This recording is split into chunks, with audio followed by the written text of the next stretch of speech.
Assalamualaikum warahmatullahi wabarakatuh. Saya Septia Wizan Anggriani, NIM 4218104, kelas Manajemen Zakat dan Wakaf C, jurusan Perbankan Syariah, IAIN Pekalongan.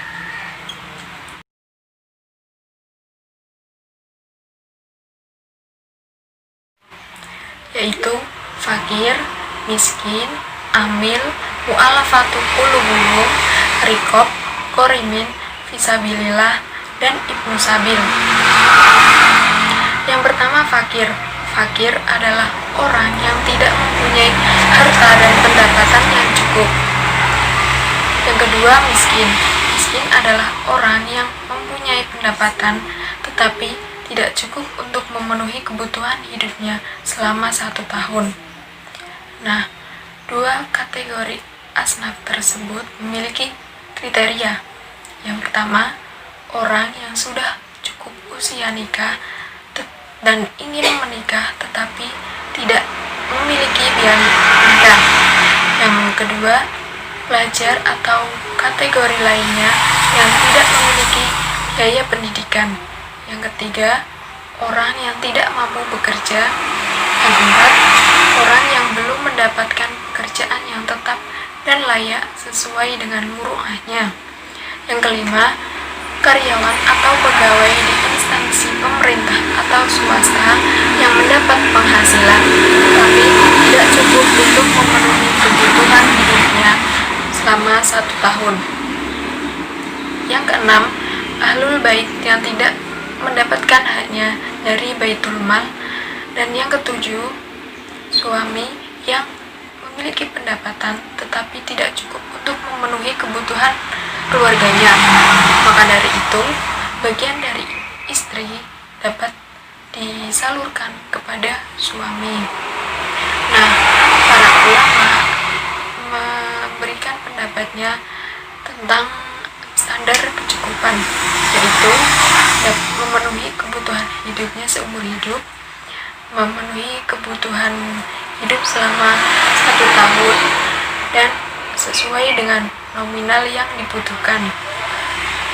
Kemudian yang ketiga, amil atau pengelola zakat, yaitu setiap orang atau pihak yang bertugas atau bekerja dalam menghimpun, mendistribusikan, dan mendayagunakan zakat. Yang keempat, mu'alafatu qulubuhum atau orang yang dilembutkan hatinya, yaitu orang yang diharapkan kecenderungan hatinya, keyakinannya bisa bertambah terhadap Islam dan terhalang niat jahat mereka atas kaum muslimin. Nah, menurut pendapat Dr. Yusuf Qardawi, yang pertama, orang yang diharapkan bisa masuk Islam, mitra, rekan atau keluarganya. Yang kedua, orang yang dikhawatirkan berbuat jahat terhadap Islam. Yang ketiga, mu'alaf agar ia teguh dalam keislamannya. Yang keempat, tokoh muslim yang memiliki mitra non-muslim yang diharapkan. Yang kelima, kaum muslimin di perbatasan yang diharapkan bisa mempertahankan dan melawan dari serangan musuh. Dan yang keenam, yaitu umat Islam yang diharapkan bisa menarik zakat dari orang-orang yang enggan membayar zakat. Nah, di era kontemporer, penunjukannya diserahkan kepada pemerintah. Apabila pemerintah tidak melakukannya, maka ormas bisa menjadi wakil dari pemerintah, tetapi tidak boleh personal. Yang kelima, rikob. Rikob yaitu hamba sahaya atau budak, baik yaitu perempuan ataupun laki-laki. Pada konteks kontemporer bisa diartikan sebagai seorang tawanan muslim yang ditawan oleh tentara musuh, seorang yang dipenjara karena difitnah, seorang pembantu yang disekap dan disiksa oleh majikannya, serta bangsa muslim yang dijajah oleh kafir. Yang keenam, korimin, yaitu orang yang berutang atau debitor. Di sini ada 2 macam, yaitu orang yang berutang untuk dirinya sendiri ataupun orang yang berutang untuk orang lain. Menurut Maqasid Syariah, memberi pinjaman dari dana zakat kepada orang-orang yang memenuhi kebutuhan dari dana gharimah diperbolehkan agar mereka tidak berutang kepada bank konvensional ataupun transaksi ribawi. Nah, ada beberapa hak bagi orang yang berutang.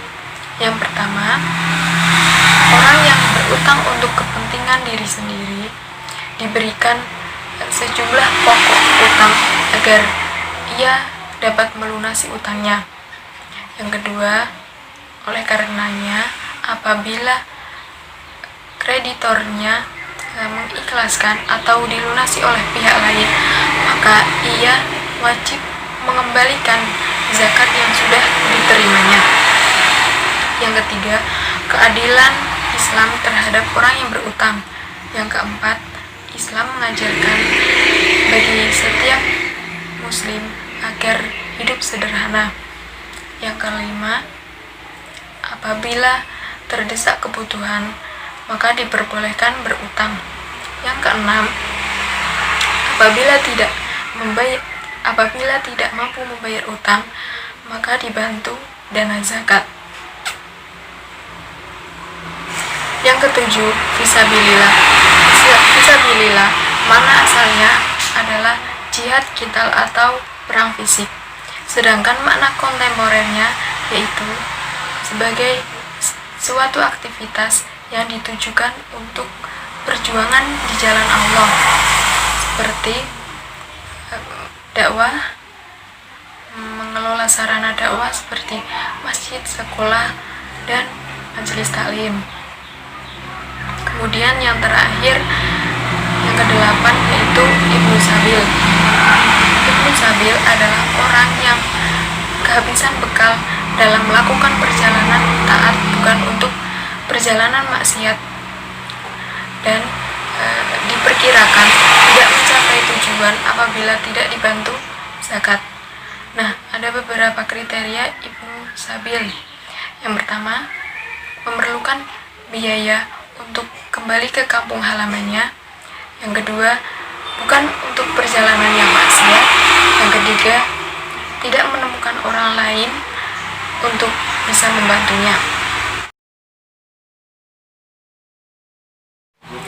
Yang pertama, Quran Surat At-Taubah ayat 103 yang berbunyi, A'udzubillahi minasyaitonirrajim.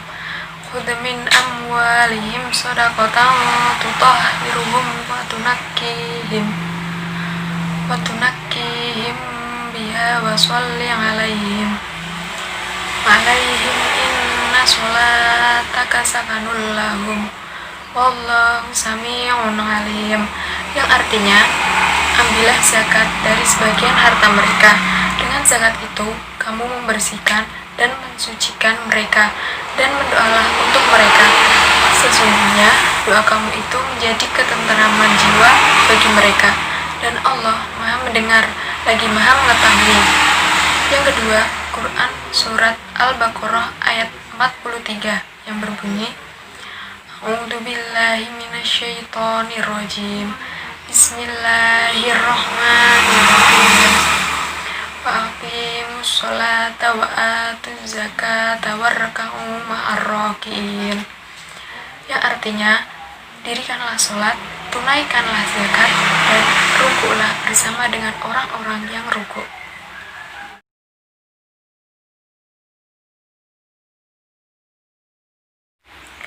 Zakat profesi adalah zakat yang dikenakan pada tiap pekerjaan atau keahlian profesional tertentu, baik yang dilakukan sendiri maupun yang dilakukan bersama dengan orang lain, yang dapat menghasilkan pendapatan dan memenuhi nisab.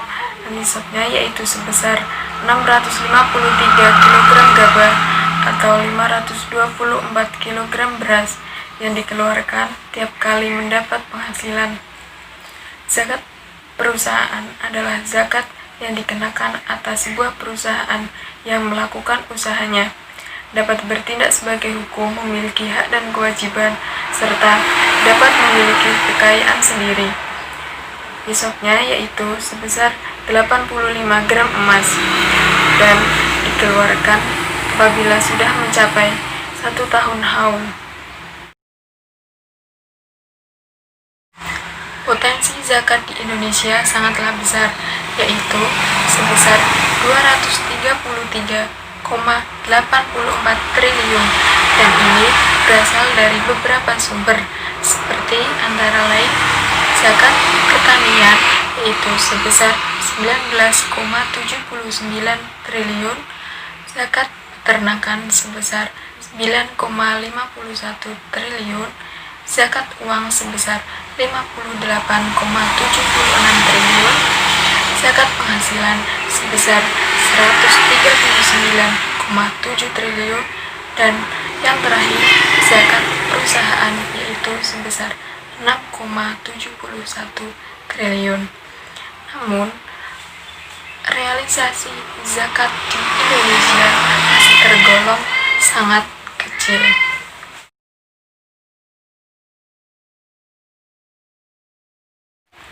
Yang pertama, platform digital. Yang kedua, artificial intelligence platform. Basnas mengembangkan mesin cerdas yang bertujuan untuk mempermudah dan memperkuat layanan fundraising dengan membuat aplikasi Zaki. Yang ketiga, internal platform. Dengan strategi ini, Basnas mengembangkan layanan donasi via situs internet dan Android. Yang keempat, external platform. Basnas menjalin kerjasama dengan provider penyedia platform toko online dan bisnis online. Yang kelima, social media platform. Dengan ini, Basnas mengembangkan layanan donasi via sosial media. Dan yang keenam, innovation platform. Basnas mengembangkan inovasi layanan fundraising yang sesuai dengan kebutuhan, tuntutan, dan adaptasi teknologi.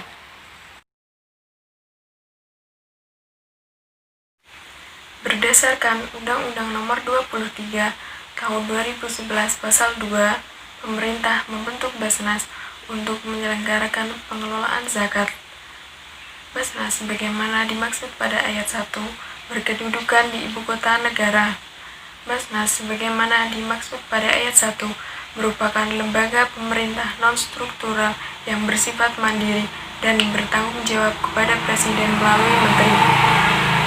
Dalam pasal 3, sebagaimana disebutkan dalam pasal 2, Basnas merupakan lembaga yang berwenang melaksanakan tugas pengelolaan zakat secara nasional. Dalam melaksanakan tugasnya, sebagaimana dimaksud pada ayat 1, Basnas menyelenggarakan fungsi perencanaan, pengumpulan, pendistribusian, dan pendayagunaan zakat. Sekian penjelasan dari saya. Mohon maaf apabila ada kesalahan atau kekurangan. Wabillahi taufik walhidayah. Wassalamualaikum warahmatullahi wabarakatuh. Terima kasih.